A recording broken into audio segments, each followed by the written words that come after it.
Olá, seja bem-vinda mais uma vez a um novo episódio do podcast Toques de Despertar. Antes mesmo da gente começar, já quero te fazer o convite para se inscrever aqui no nosso canal, que toda semana estamos colocando conteúdos novos, e aproveita já, acione o sininho e você será avisado toda vez que a gente postar. E para começar, quero chamar a Fernanda Medeiros. Fernanda, seja bem-vinda também. Olá, Adri, muito obrigada. Seja você também muito bem-vinda. Hoje a gente está gravando numa tarde de domingo pré-feriado, né? E espero que esse vídeo, que esse podcast possa chegar no coração de muitas pessoas, porque o conteúdo que a gente hoje tem para compartilhar vai ser bem especial. E eu já quero começar abrindo meu coração sobre uma frase que eu escuto muito, e tem gente que não vai gostar do que eu vou dizer, já aviso, que é a frase "a mente mente". Eu escuto isso muitas vezes em vários locais, principalmente onde tem questões de espiritualidade envolvida. E isso me incomoda, porque eu estudo neurociência e eu sei quanto a mente nos ajudou a evoluir como espécie e a chegar onde nós estamos até hoje. E aí eu fico pensando, poxa, a mente nos ajudou tanto e agora a gente fica nessa chamando ela de mentirosa? Eu não acho isso legal. Aí eu queria saber, Fernanda, o que tu acha a respeito? Eu concordo contigo, né? Eu não acho que seja legal a gente, tudo que se exclui, né? A gente perde força. Então, quando a gente diz que a mente mente, de um certo ponto de vista, sim, se você tem algum tipo de desequilíbrio, se você não trabalha as suas emoções, né? Se você não trabalha os seus sentimentos mais profundos, se você não trabalha os traumas que você viveu na sua infância, então você fica ali naquela padrão repetitivo, até porque a mente fica ali nesse processo, né? Mas quando você vai no mergulho profundo de você mesmo, sua mente se torna sua maior aliada, porque ela vai apoiar e equilibrar o teu processo emocional, né? Do meu ponto de vista, eu até vejo assim a mente, né, a energia mental como uma energia mais masculina e a energia emocional como uma energia mais feminina, e elas precisam estar de mãozinhas dadas ali, né? Caminhando juntas para que uma possa apoiar a outra e as duas dançar uma dança de equilíbrio dentro de nós. Exatamente, porque a gente valorizar o sentir, que é muito importante, e a gente tem que valorizar porque passamos por muito tempo valorizando apenas o racional e desvalorizando o sentimento. Chegamos a um ponto em que nem sabemos lidar exatamente com nossos sentimentos e nossas emoções. Então, claro que temos que valorizar esse sentir, mas isso não necessariamente implica a gente desvalorizar o pensar, até porque os dois ocorrem juntos, não existe um momento que agora eu vou só pensar, ou agora eu vou só sentir. Esses dois processos acontecem junto, especialmente em processos de tomada de decisão, que a gente sabe, hoje é comprovado, que as emoções influenciam muito nos processos de decisão. Então, como é que a gente quer separar um do outro? Exatamente, né? A gente vai ver que quando nós temos traumas na infância e alguma emoção, algum sentimento ficou travado ali no teu corpo, o teu cérebro ele vai sempre te fazer repetir a mesma situação, porque ele recebe o comando daquele impacto que ficou então travado dentro de você por um processo de repetição ao longo da sua vida, atraindo muitas vezes situações que vão te fazer o quê? Atualizar aquele trauma o tempo inteiro, despertando aquelas mesmas emoções e sentimentos. Então, eu diria que o cérebro, né, ou o processo mental, ele é um grande ele serve o emocional, né, e vice-versa. Só que eles precisam realmente estarem nutridos, bem equilibrados dentro de você, para que eles possam realmente caminharem juntos, te levando para o mais, porque senão você sempre vai criar movimentos de autossabotagem. Como, por exemplo, nessa questão de traumas, muitas vezes tu vai sentir que algo é não, quando na verdade é sim, mas você está tão viciado naquela dor, naquele comportamento, naquele sentimento, que o teu cérebro não consegue decidir por outra coisa, ele fica preso naquele sistema emocional, por mais que ele saiba racionalmente, né? Nossa, ali está errado, ali não é daquele jeito, eu não tenho que estar aqui, porque isso me causa dor, mas você não consegue sair daquilo. Quem nunca sentiu isso? Eu tenho certeza que muita gente já sentiu isso, né? E eu observo isso direto em consultório. E o cérebro está ali, o mental está ali para te ajudar a tomar uma decisão mais consciente, uma decisão mais fria, uma decisão mais pontual daquilo que você precisa fazer, mas o teu emocional muitas vezes está te puxando para trás em função desses traumas que você carrega. Então, como é importante a gente poder caminhar junto com essas duas energias dentro de nós e não descartar uma ou supervalorizar a outra. A questão sempre é o equilíbrio, né? É o pensar de uma maneira equilibrada, que a gente não vire só um cabeção que tudo tem que pensar e aí acaba não agindo, ou alguém que só fica preso no sentimento e não toma atitudes a partir disso, não leva nem para o racional e fica naquela dramatização. A questão é o equilíbrio mesmo, que vai nos possibilitar aí partir para ação. A partir de um equilíbrio entre pensar e sentir, a gente consegue tomar uma ação também equilibrada. A gente está tão acostumado com padrões tóxicos, né? A gente, que eu digo de uma forma geral, não todas as pessoas, né? Em função de traumas, que você só repete aquilo como se aquilo fosse o certo na sua vida. E você precisa realmente atualizar certas informações que ficaram registradas, guardadas, ancoradas dentro do teu inconsciente, a partir de um mental mais concreto, sabe? De uma decisão mais real.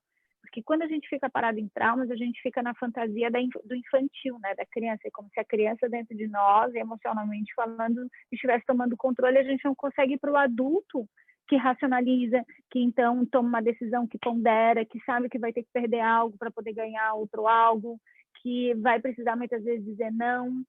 Só que muitas vezes, né, quem não está com esse mental, essa estrutura, né, tão desenvolvida dentro de si, é uma pessoa que tem dificuldade de falar não, de colocar limites, é uma pessoa que tem dificuldade de se colocar numa relação, porque justamente ela está ali presa nas emoções dela apenas, infantis não curadas.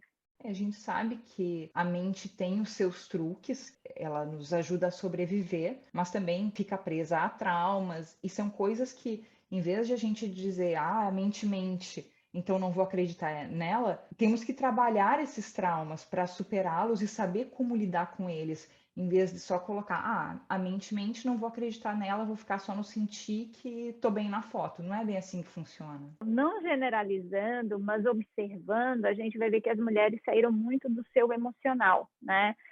Do contato com o seu corpo, com o contato com o seu sentir, com a expressão daquilo que elas realmente sentem, indo para o mental, né? Supervalorizando o mental, o desenvolvimento do mental. E isso desequilibrou as mulheres de uma forma muito absurda, porque elas perderam muito do seu feminino, da sua feminilidade, que são características da mulher muito saudáveis. E a mulher precisa voltar para isso, mas com equilíbrio. Então, ela não precisa descartar tudo aquilo que ela aprendeu, que ela estudou, que ela desenvolveu, mas ela precisa colocar esse mental a serviço desse emocional, para que ela possa, então, encontrar sempre o meio termo dentro das suas relações afetivas, dentro da sua relação de trabalho, dentro da relação com a sua família, com seus amigos, para que ela possa saber quais são os limites, separar realmente a vida dela, entrar em contato com tudo isso, para que ela possa viver cada vez mais feliz em todos os aspectos daquilo que ela se propõe a viver dentro da vida que ela escolheu ter, né? Até porque viver esse equilíbrio entre racional e sentimental, entre o feminino e o masculino, nos leva a uma vida muito mais criativa. A gente consegue acessar recursos dentro de nós e perceber recursos externos que, quando a gente está só focado em um ou em outro, a gente passa batido. E passa mesmo, né? Principalmente para uma mulher que se focou, né, muito no trabalho, ela se tornou extremamente mental e muitas vezes ela acaba perdendo a criatividade dentro de casa, né, com o seu parceiro, com o seu marido, com o seu namorado. Ela acaba perdendo a criatividade, a leveza, a espontaneidade, a doçura, a delicadeza dela naqueles momentos que, na verdade, são os mais essenciais para que a vida dela possa caminhar de forma equilibrada.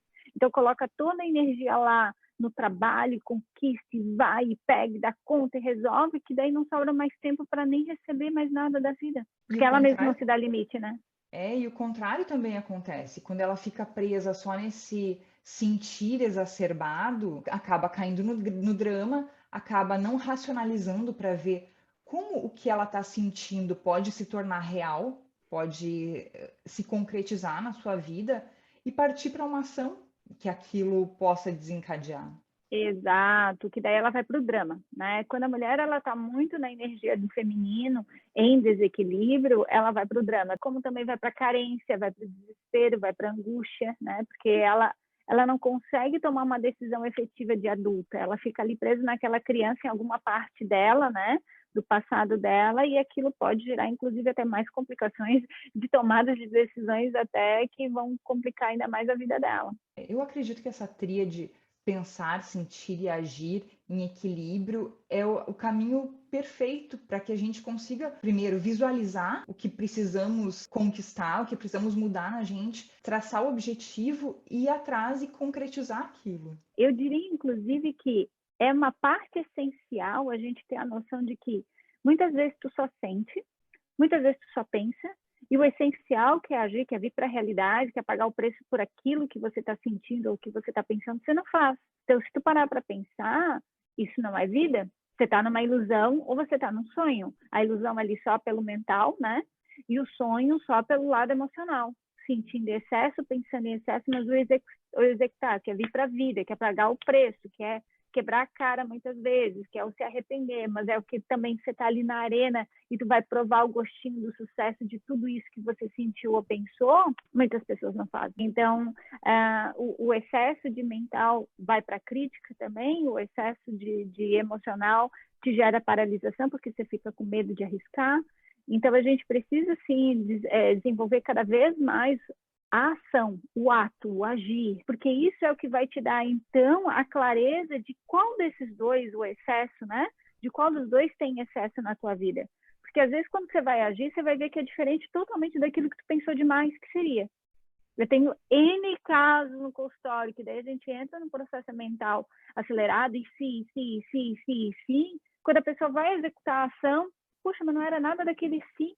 E o quanto de energia que ela perdeu, o quanto de tempo que ela perdeu, o quanto de tempo de vida que ela perdeu, enquanto ela podia ter vivido, ter feito, e ter descoberto que tudo aquilo que ela pensou não era nada daquilo.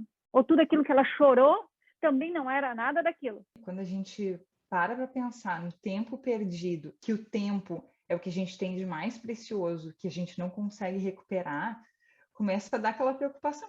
Será? Onde é que eu tô? Onde é que está o meu desequilíbrio? Agora tu chegou num ponto essencial, né? A maioria de nós vive sem se dar conta de que isso aqui tem um fim. A maioria de nós vive pensando que amanhã eu resolvo, amanhã eu dou conta, amanhã eu falo, amanhã eu digo, amanhã eu resolvo, quando na verdade talvez amanhã também não exista mais. Então a gente precisa vir para a realidade que é da finitude. Eu escutei um professor meu falar algo que eu achei muito real, muito verdadeiro, mas muito forte, que a gente só começa a viver a vida quando a gente toma consciência da morte. Então, quando tu toma consciência da morte, fica muito mais fácil de você tomar decisões e agir, porque daí você vai pagar o preço, entende? Você vai descobrir se tudo aquilo que eu pensei, né, voltando ali naquilo que eu disse, tá certo, ou se tudo aquilo que eu senti tá certo. Mas tu precisa ir para ação.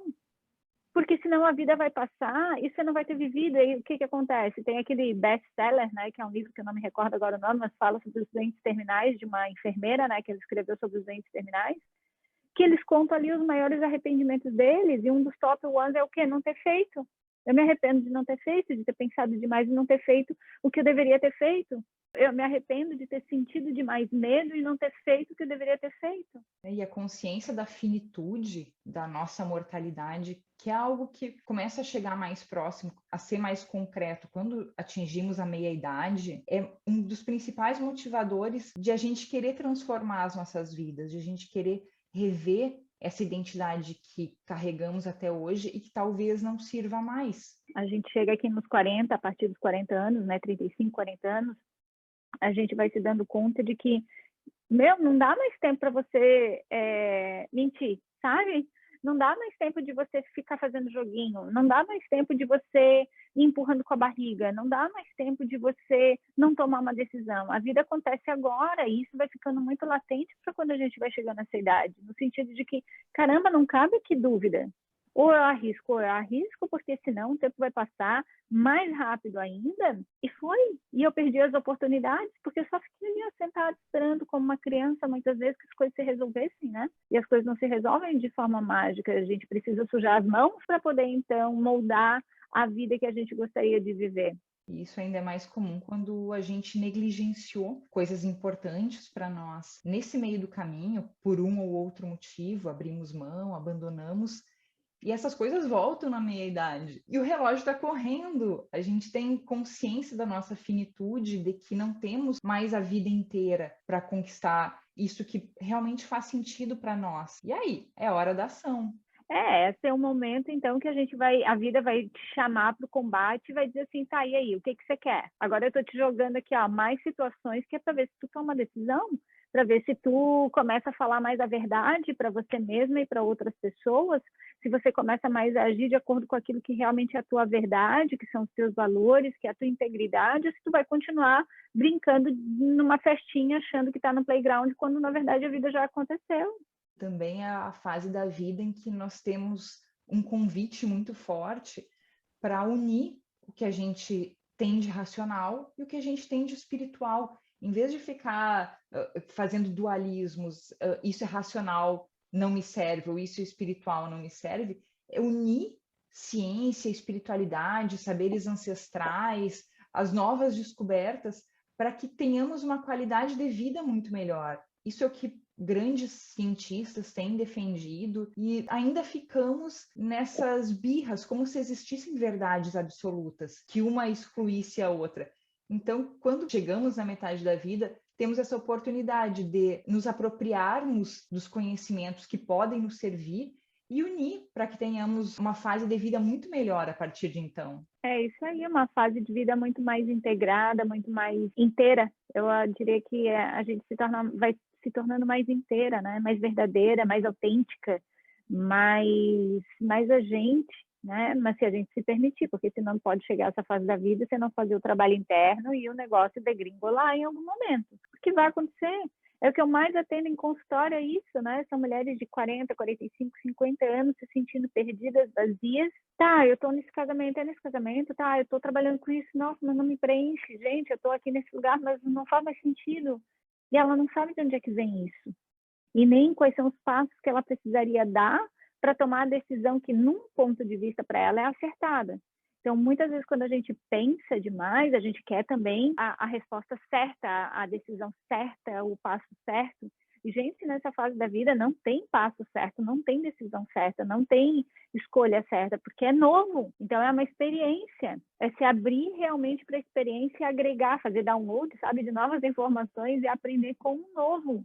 Porque do jeito que você vinha vivendo a sua vida, a partir das crenças que você tinha, a partir dos conceitos que você tinha, até mesmo dos valores que você tinha, que talvez não eram valores em ressonância com a tua alma, tu vai ter que rever tudo isso. Isso é novo. Não tem, portanto, certo. Tem um novo que você vai agregar. E para ver se realmente encaixa com o certo que a tua alma está buscando. Até porque, minha querida, se você está assim como a gente, na faixa dos 35, 40, 45, 50, você tem tanta experiência para se basear, para tomar novas decisões, então é o momento de transformar essa experiência em sabedoria e aplicar na sua vida para fazer uma nova fase muito mais adequada com quem você é. Sabe que eu atendi uma cliente nem me recordo agora. E eu vou contar rapidinho a história aqui, né? Ela foi no meu consultório, daí ela estava casada, acho que uns 12 anos, e ela me perguntou, foi pergunta dela, foi assim, ai, pois é, eu não sei se eu continuo com o meu casamento. Eu falei, mas por quê? Ai, não, é porque o meu marido, nós somos casados, temos 2 filhos, mas eu traio meu marido já há 6 anos. Daí eu fiquei quieta, né? Daí, pois é, eu não sei se eu continuo ou não com esse casamento. Aí eu disse para ela, bom, essa resposta só tu pode achar. Ela disse, realmente eu acho que eu não vou continuar porque eu acho que eu não amo ele. Aí eu falei, olha, se quiseres terminar essa relação, termina. Se tu quiseres continuar essa relação, continua. Mas só tem um ponto de origem para os dois, que é a verdade. Então, para continuar, a verdade vai ter que vir à tona e para terminar, a verdade vai ter que vir à tona. Não tem outro caminho, senão a verdade. Meu Deus, mas como é que eu vou contar a verdade para ele? Porque daí ele vai me matar, porque ele não vai entender. Eu falei, pois é, então esse é o preço de uma vida onde você estava se enganando o outro. Porque se você continua desse jeito, tu está dizendo para o teu marido de forma inconsciente, mas isso capta aqui, eu não te respeito, Eu não te valorizo? Tu não tem valor para mim, eu te uso? E se você termina saindo pela porta dos fundos, como se nada tivesse acontecido, só não te amo mais, o lugar de homem que existe na tua vida, que é ao teu lado, tu acabou de cuspir e dizer assim, nossa, eu humilho os homens não têm valor para mim, eu faço o que eu quero com os homens. E daí como é que uma outra pessoa, um outro homem vai entrar nesse lugar que tu acabou de cuspir no prato que comeu? Não tem como você sair dessa situação se não for através da verdade, assumindo aquilo que tu não queres mais para tua vida, que tu não queres mais viver uma vida dupla, que tu não queres mais viver uma vida pela metade, que tu não queres mais te enganar e enganar o outro. Mas isso começa pela verdade, a verdade sempre tem um preço, que num primeiro momento parece difícil, mas na verdade é libertador. E daí ela foi, fez um movimento, contou, aí acho que demorou umas 2 semanas, ela me mandou mensagem dizendo assim, foi muito difícil contar, mas eu tenho uma coisa para te dizer, foi a coisa mais libertadora da minha vida. Tá muito difícil, mas tá muito bom, porque eu tô vivendo pela primeira vez uma verdade na minha vida. E assim, eu sinto que eu posso construir ou reconstruir o que for necessário. E é isso, gente, sabe? A gente vai ser confrontado com tudo aquilo que a gente vai deixando embaixo do tapete para que a gente possa, então, assumir a nossa parcela de responsabilidade naquilo que foi feito. E não mais fugir como uma criança daquilo que realmente é a nossa vida, gente. O teu tempo de vida é muito precioso. E das outras pessoas que estão ao teu lado também. E a gente quer saber aqui, entre pensar, sentir e agir, onde é que você acha que está deixando a desejar, que está faltando um incremento ali? Está pensando demais? Está ficando só no drama? Ou entre um e outro não vai para ação? Escreve aqui nos comentários para a gente, que a gente vai gostar muito de saber. Ou se quiser, manda direct para nós. Até a próxima semana. Fer, muito obrigada. Até a próxima semana. Obrigada, Adri. Até a próxima semana, galera. Beijo.